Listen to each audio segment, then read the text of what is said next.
Well, good afternoon, and welcome to our weekly press conference hosted by the City of Waco here in the third floor conference room of Waco City Hall. I'm Larry Holsey, Director of Municipal Information and Communication for the City of Waco, and I'll be your host for this. And we have participants of great esteem, and we're going to do the same process that we've done in the past. First of all, down in our studio, in our first floor studio, we have an American Sign Language interpreter providing interpretation for those who need that service. We also have a Spanish interpreter recording a separate audio track. Complete audio of this will be laid on top of the video and aired this afternoon at 4:30 on this channel, on our channel. And always so gracious to be a part of our press conference to introduce and invite those Spanish-speaking residents to watch that at 4:30 is our Council District 2 Representative Hector Sabito. Hector, thank you for being here. Larry, as always, thank you so much for the invitation. Para ayudar a nuestros ciudadanos que hablan español a saber lo que se dice durante esta conferencia de prensa, un traductor está grabando una traducción en español en vivo durante esta conferencia de prensa. Esa grabación completa en español reemplazará el sonido del inglés en el video y una versión en español de toda la conferencia de prensa se reproducirá en el canal de cable de la ciudad de Waco aproximadamente a las 4:30 de esta tarde. Puede ver la conferencia de prensa en el canal 10 o por internet en vivo en wccc.tv. Larry, as always, thank you again. Thank you, Hector, for always being in and helping us with that. Well, joining me today virtually from their own residence and offices and across the city is our host, Waco Mayor Kyle Deaver, McLennan County Judge Scott Felton, Dr. Mike Harden of the Family Health Center, Dr. Mark Elison with Baylor Scott and White Medical Center, and Dr. Richard Haskin with the Ascension Providence. Gentlemen, thank you for being here. And we'll go through the same process that we've done before. I'm going to ask each of you to make an opening comment, something that you are thinking of or maybe is on your heart and mind that you want to share with our viewers. And then I'll go into the questions that we've collected throughout the last week since the last time. And then following that, we'll open it we have two media representatives on the line, and we'll let them have at least two questions each. Following that, we'll let you all have a closing comment. So let's get started. We'll start with our opening comments with Dr. Mike Harden. Thanks, Larry. I'll start first with just some of our local statistics and then provide some graphs with some comparative data and then some discussion as we go through that. Locally here, we had 40 new cases today. That makes 7,271 total cases locally. There are 520 active with 6,660 who have recovered. 39 patients are hospitalized today, so that has gone up just a bit from where it was before. 29 of those in the hospital are McLennan County residents, and 10 of those patients in the hospital are on ventilators at this time. I'm going to share my screen here with the data, and some of this data is very similar to what I presented last time in terms of graph form. So comparing apples to apples based on population, looking at the number of new cases of COVID per day per 100,000. Green is McLennan County, orange is Texas in general, and blue is the United States. As we discussed last time, we had a high peak and that has come down. We have dropped down again. We went up a little bit and we've now dropped down just a little bit into the 20 new cases per 100,000 per day. And if we superimpose on top of this, the different color areas of the red zone, the orange zone, and the yellow zone and green zone, as we discussed previously, we're still in the orange zone at this time. We would love to be down into the yellow zone, which indicates just sustained community spread, but we are on a decreasing track at this time. So that's good news. When we look at our positivity rate, that's another good point at this time. Again, green is McLennan County, orange is Texas, and we have dropped from a peak that we had back in July of above 20%, and we're now down below 10%. And that's the first time we've been down below 10% since we had a little blip below 10% back in mid to late August. We're still not quite as low as Texas, and we're not as low down to the 5% range as we would like to be, but we are making progress there. There are two other points that are a little more concerning. So that was the good news. This news is not as promising at this time. Our RT here locally, remember our RT is the effective reproduction rate, or the measure of how many people one person will infect with the virus. And for Texas, it has gone up significantly over the past few days to 1.11. from McLennan County. We had dropped below 1, but we've now increased again, and we're above 1 at this time. Obviously, below 1 is where we would like it to be to see things go down. This number usually is a leading indicator, meaning that it will go up first before we will actually see an increase of cases or hospitalizations here locally. And then the final data is what I showed last time as well, looking at ages 4 to 18 in the Family Health Center clinic system of influenza-like illness and COVID-like illness visits. So this means people who come with fever, cough, congestion, sore throat, just not feeling well and feeling sick. And the blue line is a typical year. These are 3 years averages where we have an influenza peak in the winter. It always drops down through the spring, and in summer it goes down a lot. When all the kids are at home, they come back to school, it goes back up, and then flu season comes again. Superimposed on this is this year's data. And we followed the flu season curve as normal, but then once we all went home after spring break and not back to school, the illnesses dropped down dramatically.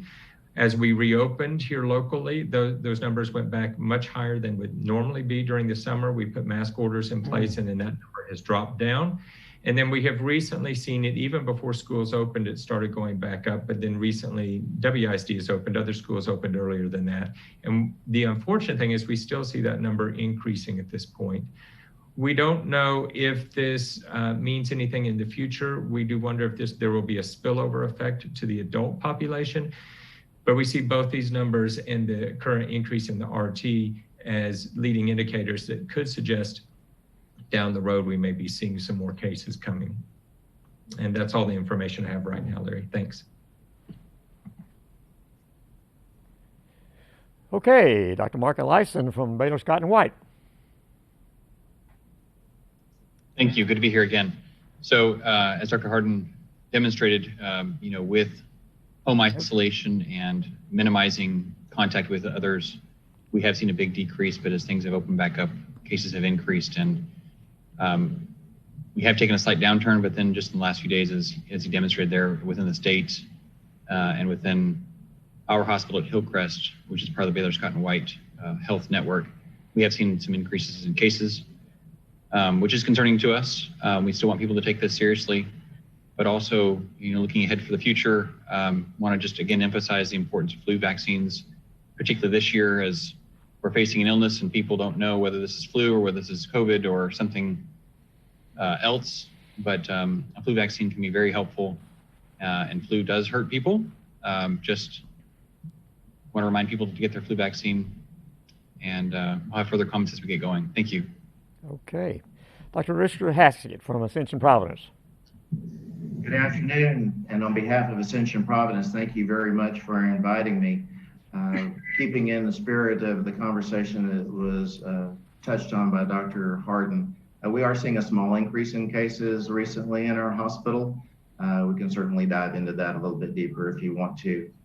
But I think overall, as a Wacoan, I am cautious about the numbers that we're seeing, but I'm also very optimistic when I see great behaviors that I see more and more consistently when I go and do the activities of daily living. So I think we have reasons to be optimistic that we can continue to fight this successfully in this community. Okay. McLennan County Judge Scott Felton. Judge? Good afternoon. Well, it's the fall of the year, and there's a lot of activities that normally happen during this time of year, including planned activities where a lot of people get together. Also, activities, more people being outdoors and moving around, not so much heat to deal with. Along with, we're moving into the flu and cold seasons, as the doctors have mentioned. It'll be interesting to see how these activities and this time of year will affect our numbers in the near future. And we will look forward to monitoring those closely, and also to be able to translate that to our community on a daily basis, and then with activities like this press conference on a weekly basis as well. So I look forward to the further visit today. I'll learn as much from these conferences as anyone else does, and look forward to answering any questions that might come my way. Okay, thank you. Waco Mayor Kyle Deaver. Thank you, Larry. Good afternoon, everyone. Thank you again for joining us today. I do have a few graphics that I'd like to share with you.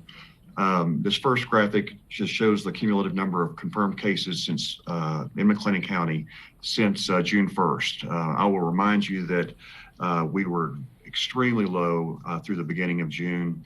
And in fact, we didn't pass 1,000 cases until July 1st. Over the last 2.5 months, we've gone from 1,000 cases to over 7,000 cases. So we've added over 6,000 cases in that length of time. This is a chart of our new confirmed cases by day. The blue bars are the actual day, and then the red line shows the 7-day average.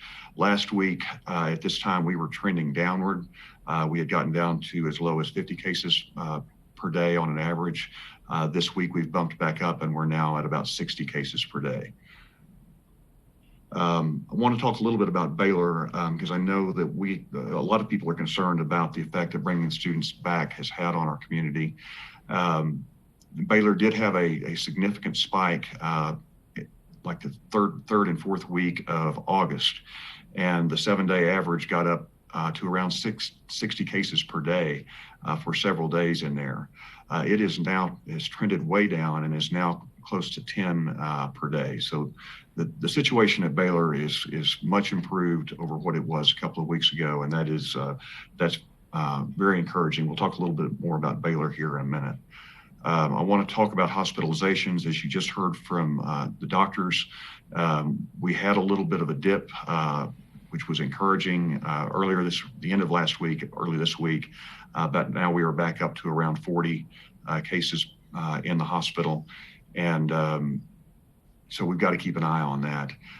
The good news is that the number of patients on ventilators has declined considerably, and we've been below 10 or fewer ventilator cases for about 10 to 12 days now. So that's encouraging in terms of our sickest patients. And likewise on deaths, we had 2 deaths this past week.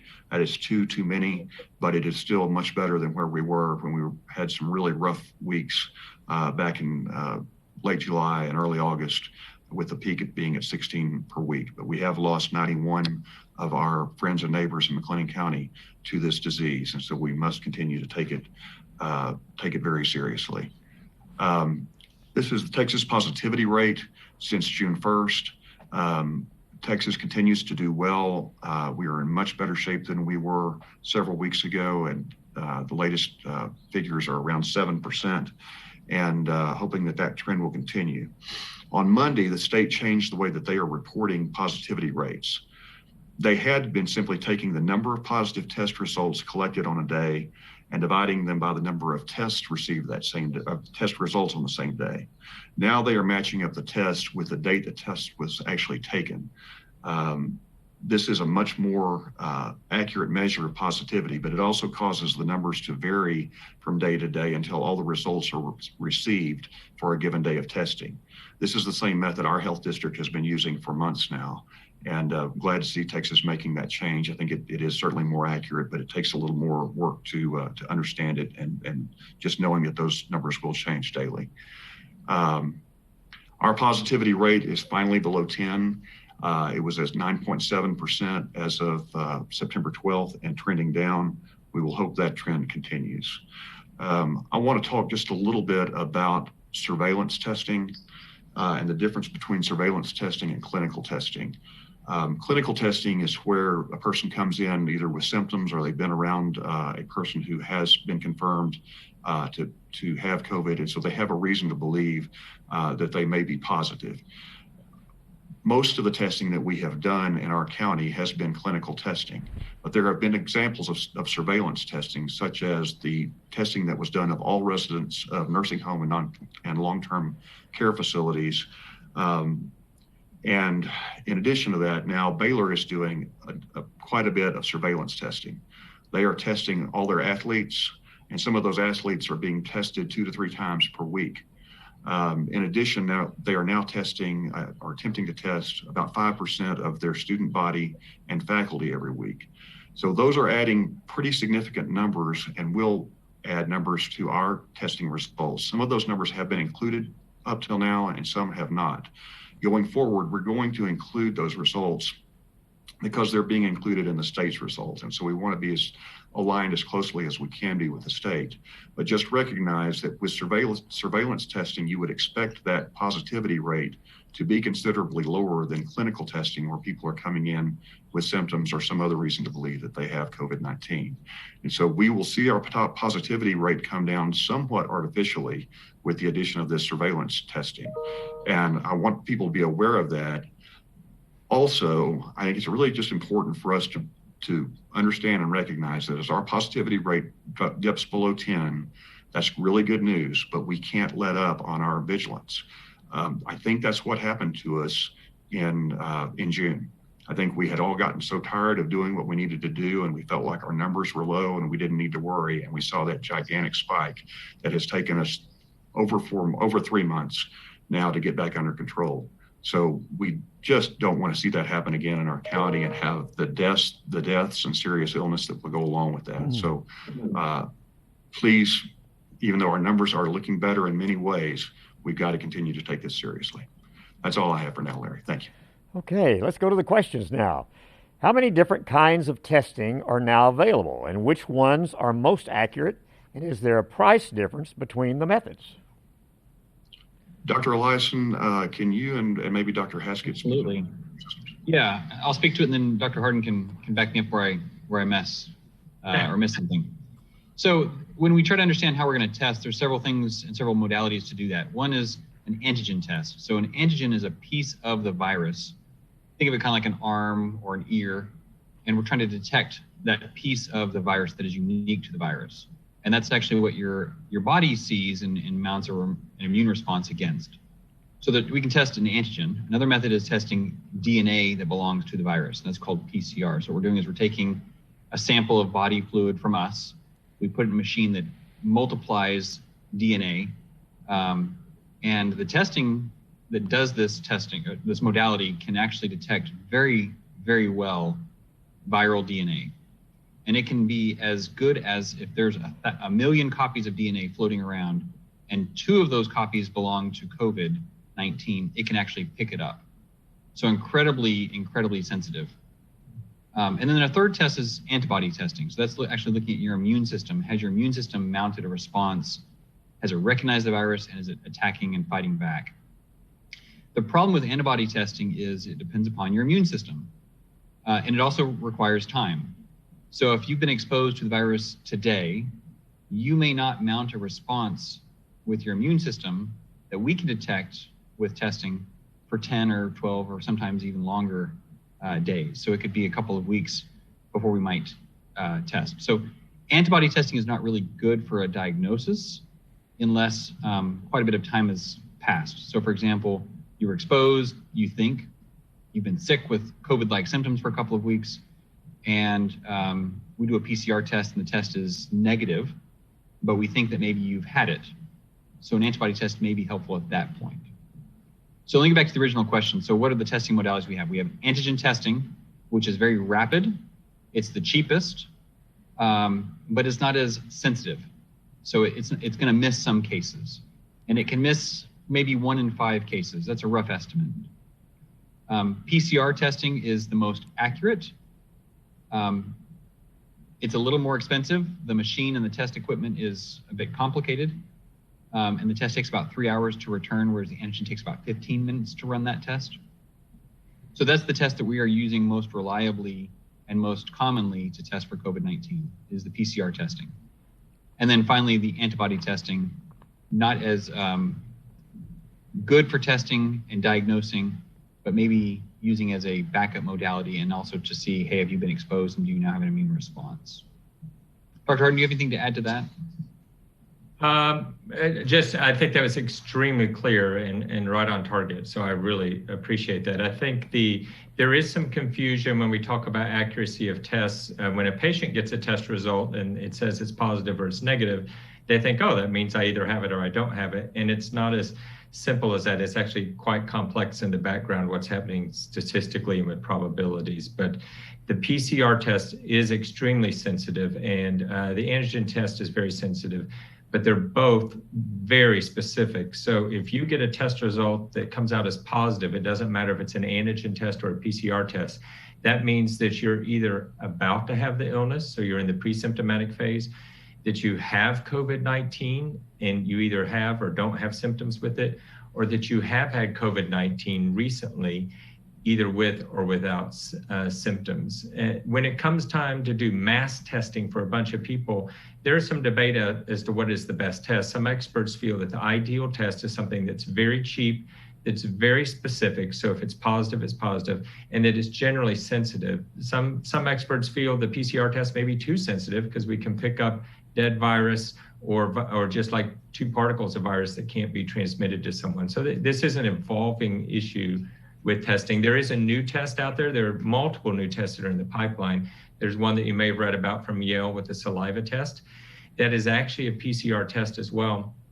But it's not a new test, it's a new open source protocol that just requires saliva, requires some off-the-shelf reagents that are very cheap and are in abundant supply, so it can be processed, and there's fewer steps in the processing with the machine, so it's much quicker.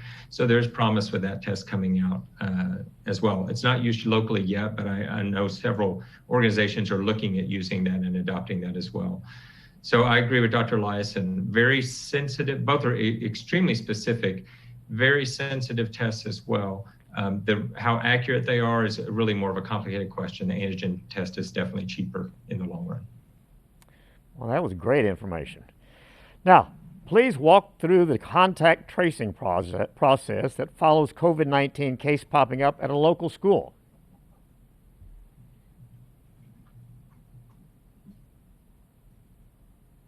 I'm sorry, Dr. Harden, can you take that question? Yes. So a positive case, when a positive case is reported at a school, the school identifies the close contacts within the school campus and then recommends quarantine and gives them quarantine instructions.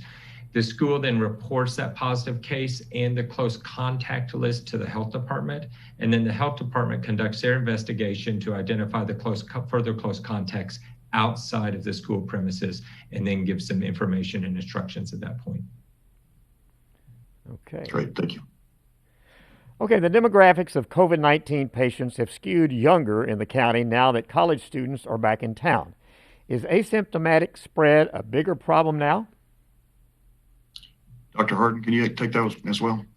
Yeah, the shorter answer is we don't know for certain. It's probably safe to assume, since there's more that there is more asymptomatic spread at this time, since we know that younger people tend to have fewer symptoms from the disease, but can still spread it. It's still not clear at what rate they spread it, but we do know they can spread it. But we really don't have granular data locally here to be able to prove that's what's going on. So I think we can probably safely assume that, but we don't know for certain. Okay. Are there still multiple family clusters within the county? Judge Felton? Yes. Answer to that question about multiple clusters within family clusters within the county happening, yes, it is still happening. And this is a case where family members that are either in one household or close proximity, someone brings it in, introduces it into the family, and then it spreads throughout the family. I think many times this is people are maybe let their guard down a little bit because it's family members and more relaxed about being careful and wearing masks. And sometimes it's almost it's preventable, not preventable, just because of the living situation. Now, many times too, other extended family members come into that group and then they take it back out. So yes, we still do have that issue in McLennan County. We try to put training around that. But yes, it still is an issue. It appears that more and more people are out and about without wearing masks. How many calls have been received reporting people not wearing face masks, and how many citations have been issued?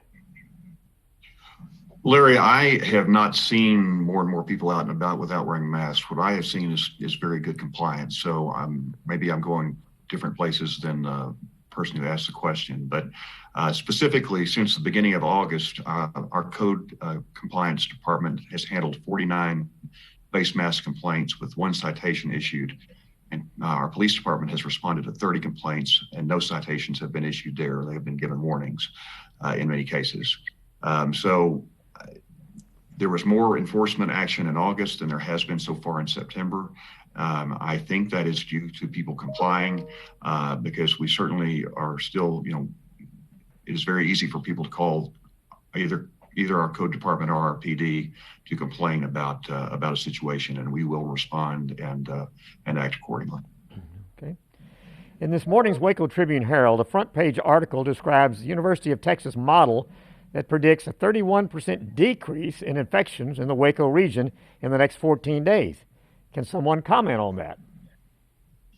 Dr. Harden, can you comment on that, please? Sure. The Waco Trib article actually had a very nice explanation of what went into this UT modeling consortium. This was just announced yesterday. I'll add a few little things to it just to make very clear that this model isn't just McLennan County. When they're projecting for us, it's our 5-county trauma service area. So that includes McLennan County, but also Limestone, Hill, Falls, and Bosque counties. But McLennan County does have the largest population of those. And what this uses to develop the model is both hospitalization data, how many people are in the hospital with COVID, and anonymous cell phone mobility data to predict the spread in the future of the illness and potential hospitalizations in the future. Now, epidemiologists feel that using numbers from the hospital or deaths is actually more accurate for doing this modeling. If you use actual case numbers, that can be conflicted because we don't test everyone, and some people may have the disease and we don't know. But we know how many people are in the hospital with COVID.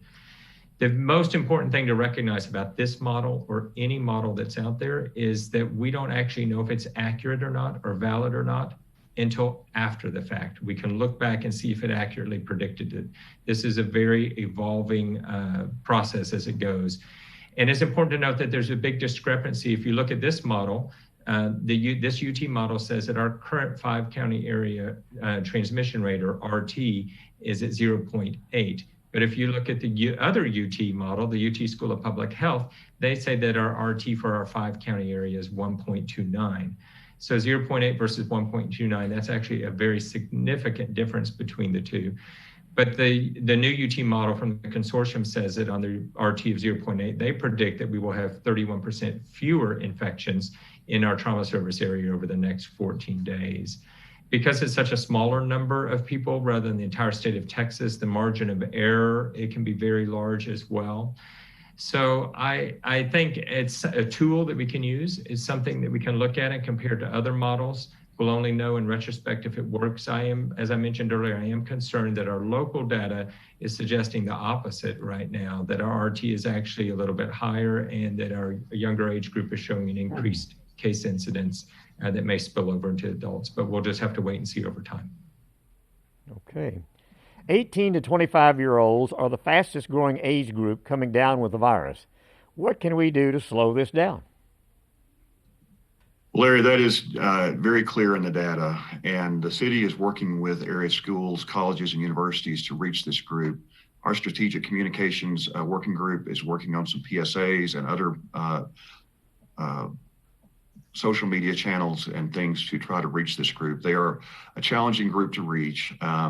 I remember what I was like when I was between 18 and 25, and I would have been challenging to reach as well. So, I think we need to recognize that that is just going to be a hard thing to do. We're worried about spillover from that group, as well as the fact that there are members of that age group that will have complications and perhaps bad outcomes from COVID-19. I think what we've seen throughout our grade schools and our colleges is that the schools themselves are doing a fantastic job inside the schools. It's the extracurricular activities that are getting us in trouble. And somehow we've got to help our young people understand that they just can't act as they normally would during this time. And that's just a challenge when you're talking to people that age. Okay, here's the question we've had several times. When will the COVID vaccine be available? Dr. Harden, can you take a shot at that? Sure, I'll try to predict best I can. We don't really know when it will be available. We know that there are over 150 vaccine candidates right now that are in testing, and 9 of them are in the final phase of testing, which is called phase 3 testing.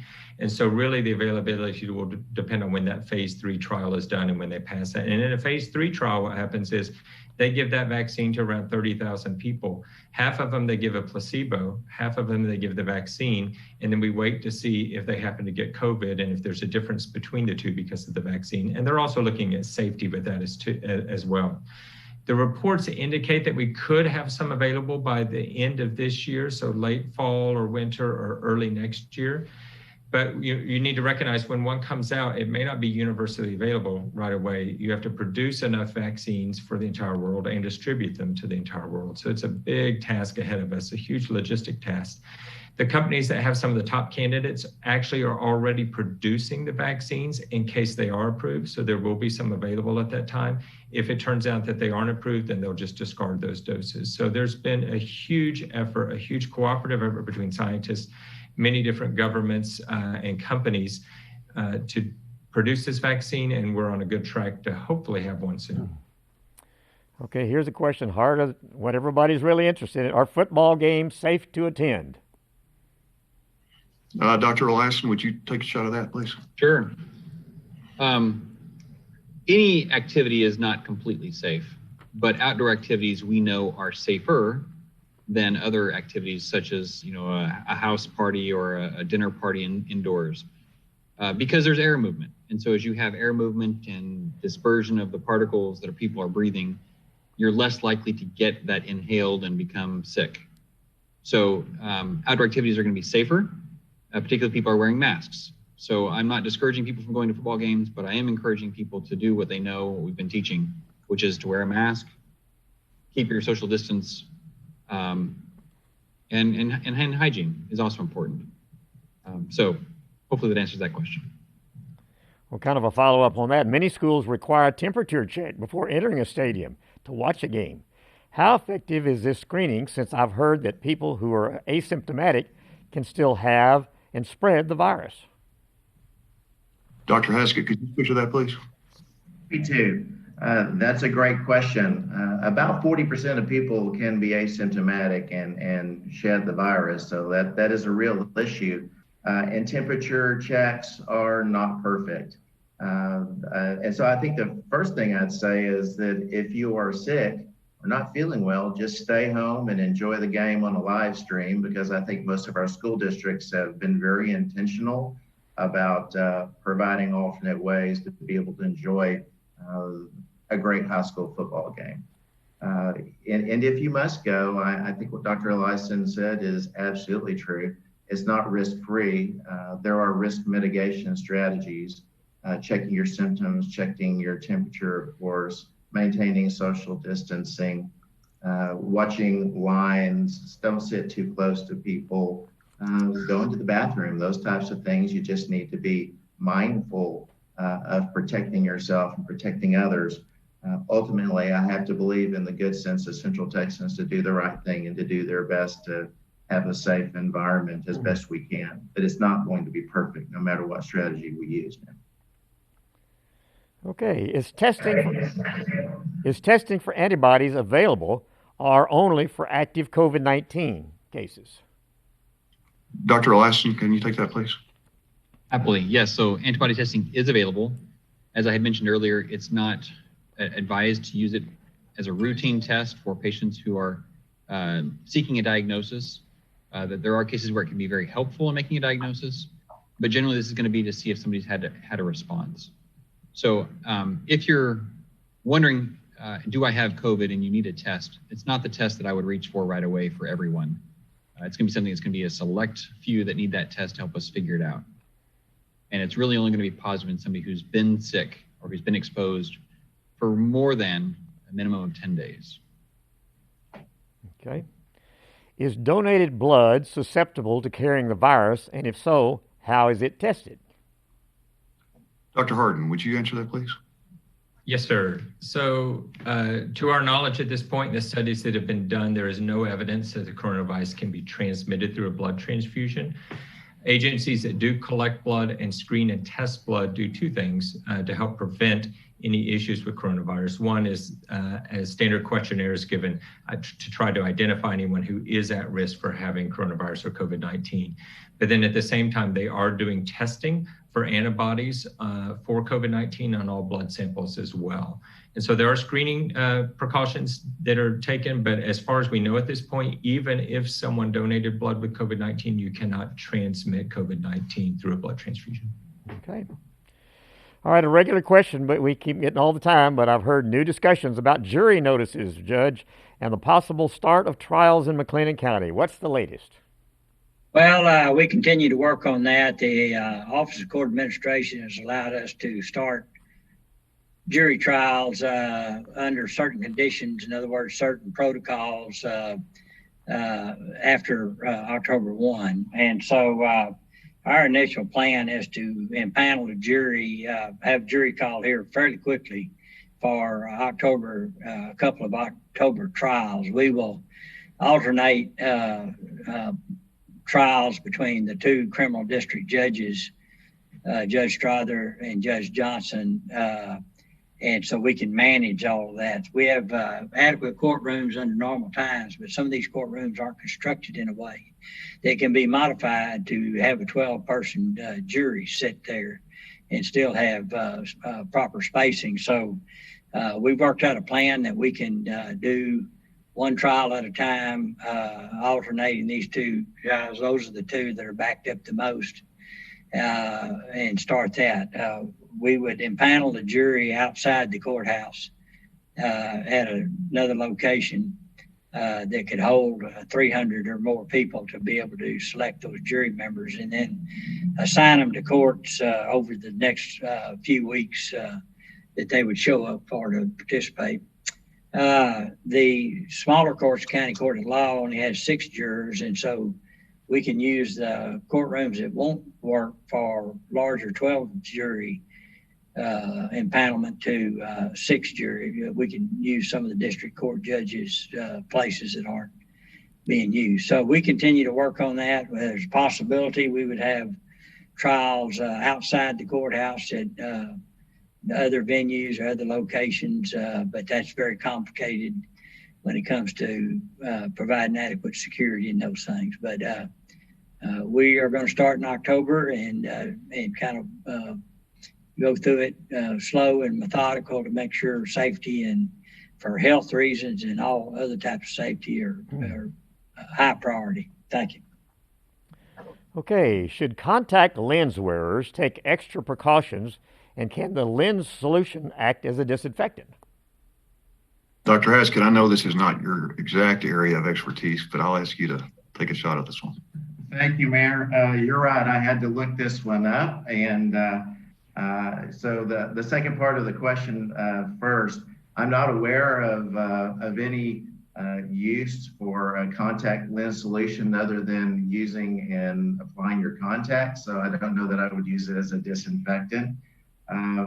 As far as whether or not they're safe, I think the CDC says it very succinctly, and the quote is, "There is no evidence to suggest contact lens wearers are more at risk for acquiring COVID-19 than eyeglass wearers." So I think that provides some degree of peace of mind. And one thing that I thought was interesting, though, as I was researching this, is finding that up to 90% of contact lens wearers, according to professional associations who look at this type of thing, do not follow appropriate hygiene and disinfectant practices when using their contact lenses, either in cleaning the lenses or washing their hands appropriately, either before or after. And this number was written before COVID. So I think the point is, if you have any questions, by all means, contact your eye care professional. And I would suggest that the normal hand washing would be helpful, and use the normal hygiene and disinfectant products and processes that you have been suggested to you by the manufacturer and by your eye care professional. That should suffice. Okay. We've heard that some younger children are not being required to wear masks at school, while other older ones are. Why would this be the case? Dr. Eliason, can you speak to that? I'm actually not aware of that. Are any of you? I have heard that some of the younger classrooms, it's more difficult for them to get the children to wear face masks. Yeah, I could hazard a guess, and that's what I would say is that it's potentially a compliance issue and being able to get small children, maybe 2 years, 3 years old to wear a mask and understand to keep it on. And if they're just fiddling with it and pulling it off, that's not going to be helpful. You might as well not wear it. So.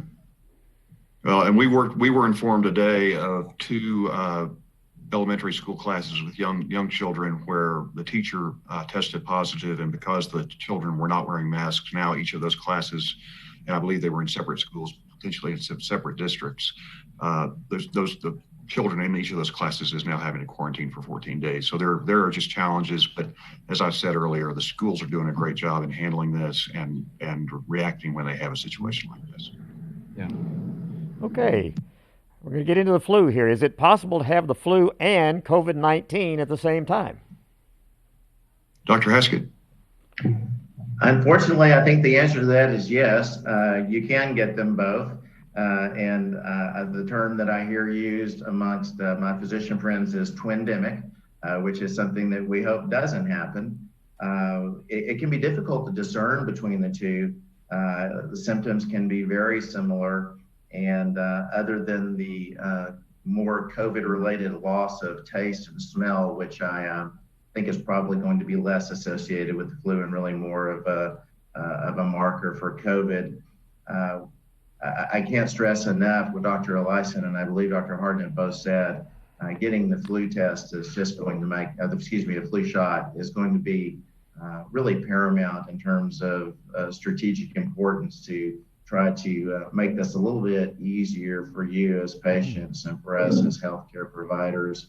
I think there's going to be a lot of people that when they get symptoms are going to end up with strep tests and flu tests and COVID tests. And I know our healthcare organizations are really struggling with how to make sure that's an efficient process should that happen.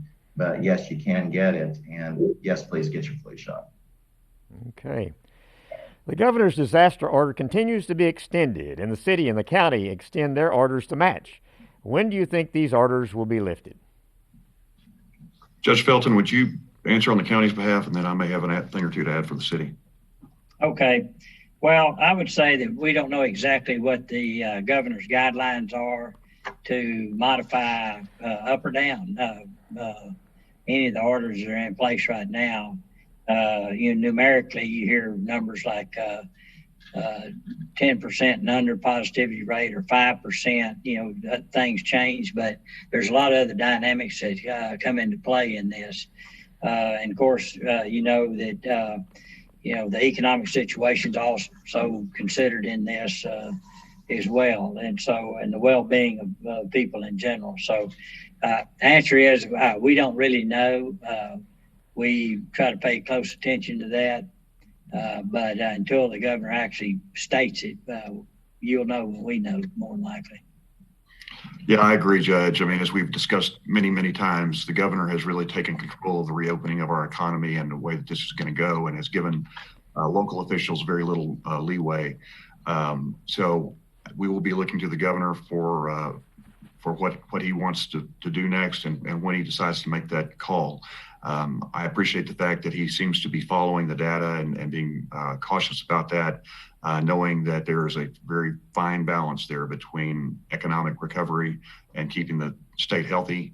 And you really need to be able to keep the state healthy in order to have economic recovery. And so I think that's one of the reasons that face masks have become such a worldwide phenomenon, because they have been proven to work and they allow you to open up your businesses, which you might not be able to do without the face masks. So we're just going to have to wait and see what comes next from the governor. Okay. We'll let this be the last one, and then we'll go to the media in just a minute. Masks do not cover our eyes. Is that a problem? Dr. Hardin, can you speak to that, please? Yes. So eyes are a potential route of exposure to the virus, and face shields along with masks do further minimize the risk of infection. but this is really probably most relevant for healthcare workers. For instance, when I'm seeing patients, I'm wearing both an N95 and a mask and a face shield as well. There so in summary, the CDC does not recommend the use of face shields for normal activities, and it certainly is not a substitute for cloth face coverings. There's certain people who may want to wear them, such as healthcare workers. Okay, we have two representatives that have registered to be a part of our press conference today from the media. We have Drake Lawson from KWGX News Channel 10, and we have Rihanna Sagert from Waco Tribune Herald. So let's go first. We'll let each one of you ask a question. We'll kind of do a two-round here, and we'll start with Drake Lawson from KWGX. Drake, are you on the line?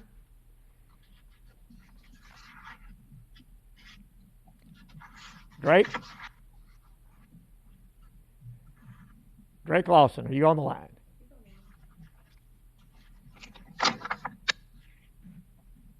All right, tell you what, let's see if Drake can come back in a minute. Let's go ahead and Rihanna Sagert from Waco Tribune Herald, are you on the line? I am. Can you hear me? Yes, sure can. You have a question?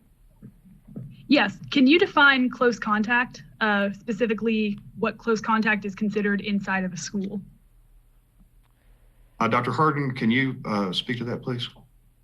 Sure. So a close contact is being in contact with someone for more than 15 minutes and less than 6 feet apart. It gets a little more complicated when we talk about wearing face masks as well and a face covering. But my understanding of the definition they're using in the school and what the CDC and the TEA has recommended is that it doesn't matter if you're wearing a mask or not. It's still considered a close contact if it's been more than 15 minutes and less than 6 feet.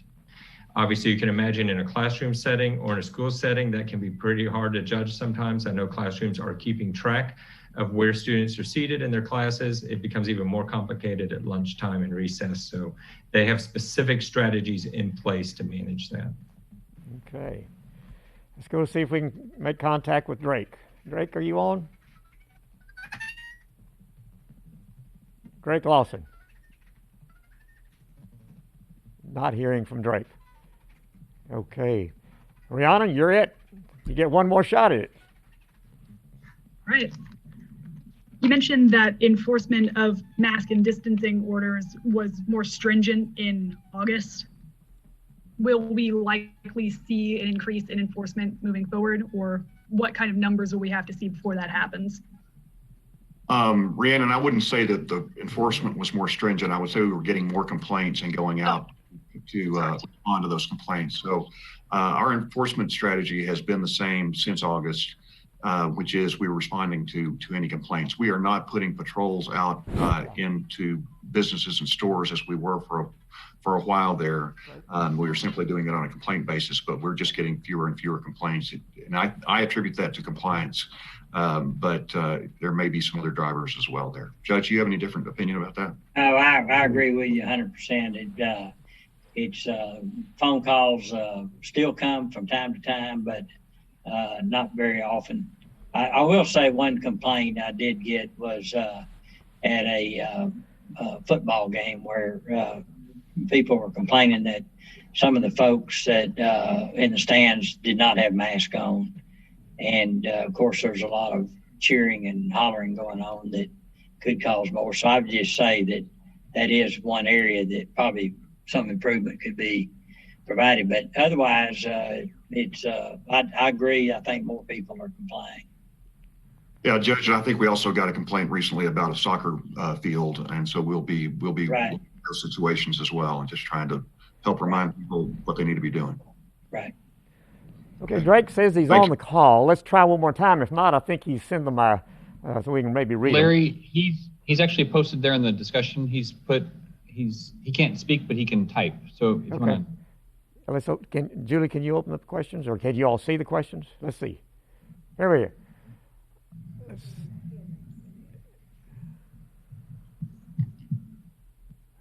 Trying to speak, or can't hear us.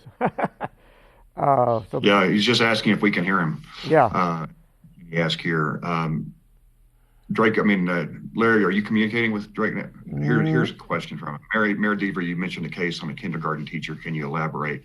I don't know what age group they were. They may have been kindergarten or first or second grade. They were fairly young children in these classrooms, and they might not have even been the same grade. But all we were told was that there were 2 cases of an elementary classrooms where 2 teachers have tested positive, and the kids in those classrooms were not wearing masks. So now they are quarantined for 14 days. Again, I see that as schools acting appropriately when they have an incident that they have to deal with. Hopefully those kids don't get it, but if so, they will have been quarantined, so they shouldn't spread it further. Okay. Do you see another question? Let's try and see. He's got 3 down there. Let's see what it says. That's the only one he's asked so far. So you just answered that one, Mayor. So unless he types something else at the last, I guess we're going to move over and go to our closing comments then. So let's do a wrap up. We'll go in the order of Dr. Haskin, Dr. Ellison, Dr. Hardin, Judge Felton, and then the Mayor. So let's start with closing comments from Dr. Richard Haskin. Larry, we're having a little trouble hearing you again. I think we're wrapping up we've wrapped up the questions from the press and asking for closing remarks starting with Judge Felton and then Dr. Hardin, Dr. Ellison, and Dr. Haskin, and then I'll go last. Okay. Well, thank you very much. Again, appreciate all the people on the panel, the experts on here to talk about this very interesting subject. Let me correct one thing that I said earlier.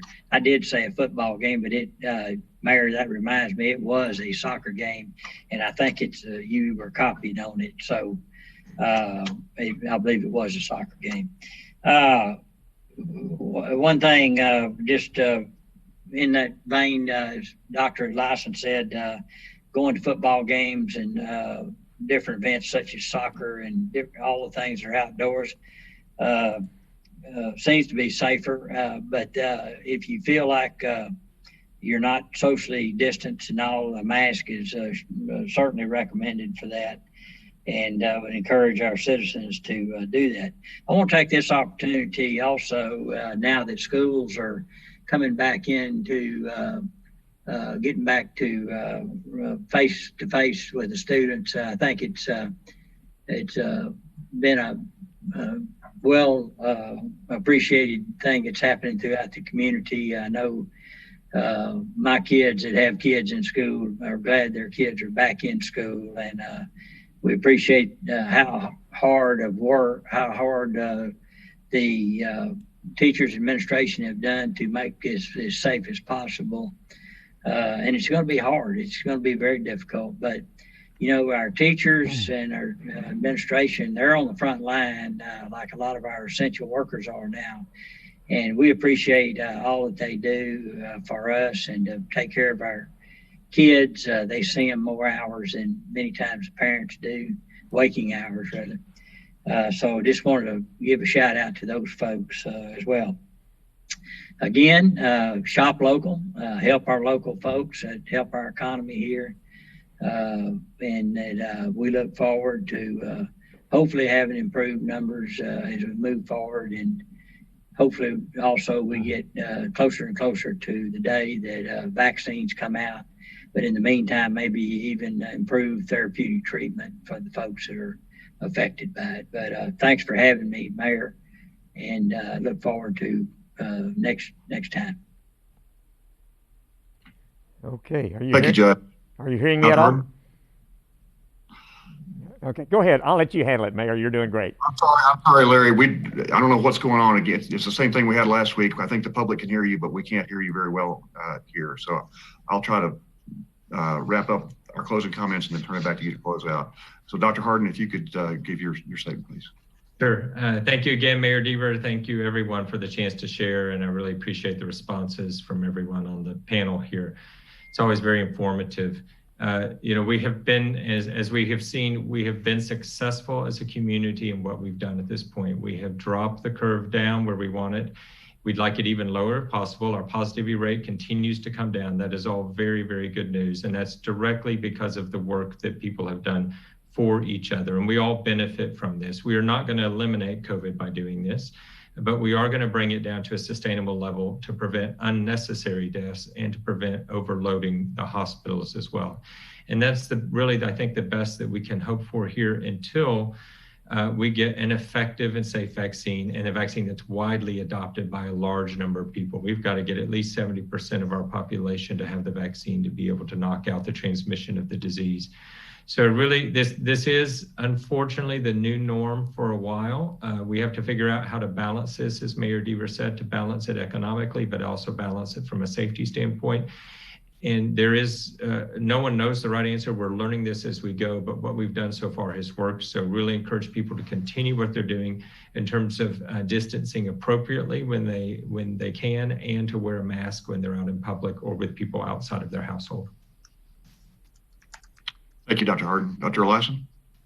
Yeah, similar comments. So thank you to our frontline workers. Thank you to our healthcare professionals and healthcare workers, and to our community. We've got a great community, and people have really come together, and they're working this to lower the curve and to beat this illness.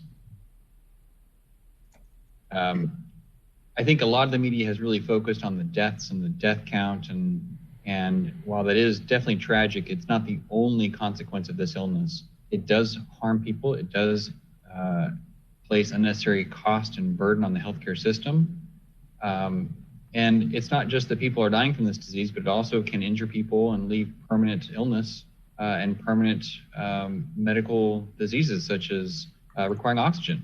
And I've seen this disease affect young people, very young people with permanent disabilities, which will probably be with them for the rest of their lives, whether that be a stroke or whether that be pulmonary fibrosis from the disease. So whether this affects you directly or whether this affects one of your loved ones, we all have a social responsibility to wear a mask and to social distance and to do what we know to lessen the contagion with this disease. So it may not hurt you, it may not kill you, but you may get it and you may pass it on to somebody else who it may harm.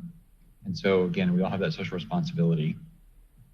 Thank you for having me on the program, Mayor, and thank you for what you're doing. Thank you, Dr. Eliason. Dr. Haskin? I'd like to thank everybody for letting me participate. And on behalf of Ascension Providence, we're very grateful for this community and these relationships. What I'd like to say in closing is to remind my fellow Wacoans and Central Texans that these are tough times, and we're spending a lot of time talking about COVID because we need to. But I would implore you to think about getting your usual routine screenings done, because we're seeing a lot of evidence that people are scared to come to our offices, or maybe not as easy to get into our telemedicine options across the community with the various networks. We're all engaged in this work, but get your blood pressure checked, take your diabetes medication. Don't be scared to get your cancer screenings. We don't want to delay in your diagnosis. Try to do simple things that Bill and Linda Haskin taught me growing up. Get a little sleep, do a little exercise, try to have a positive attitude.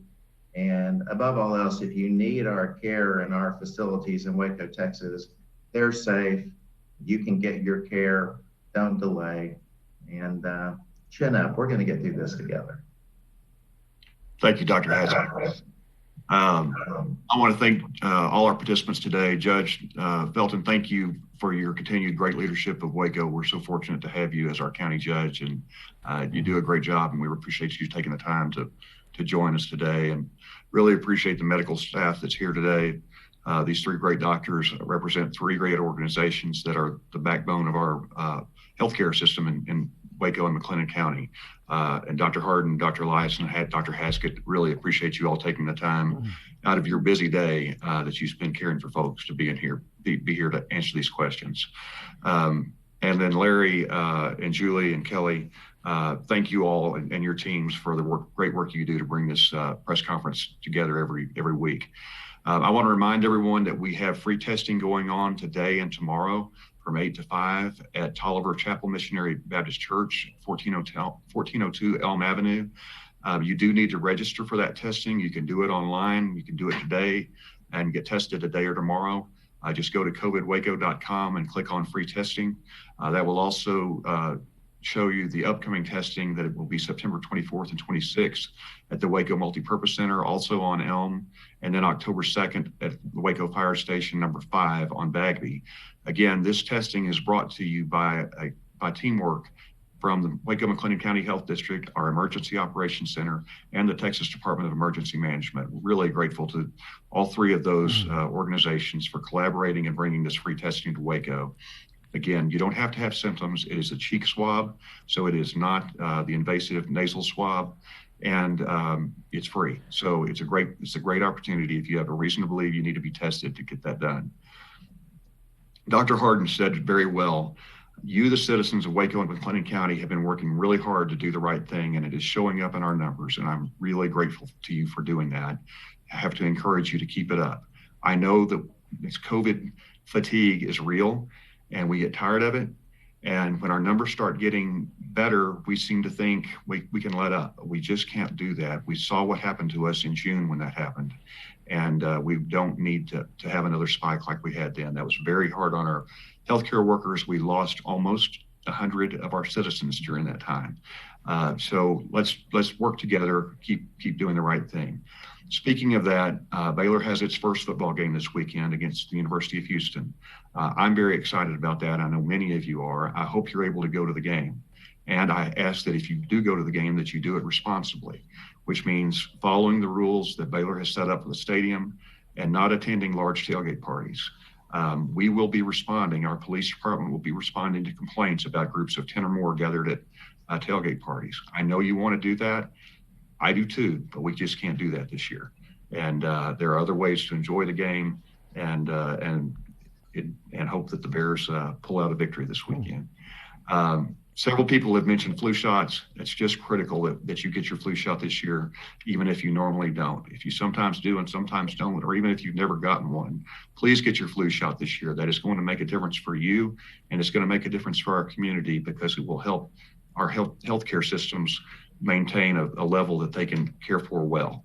So please get your flu shot as soon as possible. They are available widely now. Continue to take care of yourself and take care of one another. We are getting through this together. Thank you.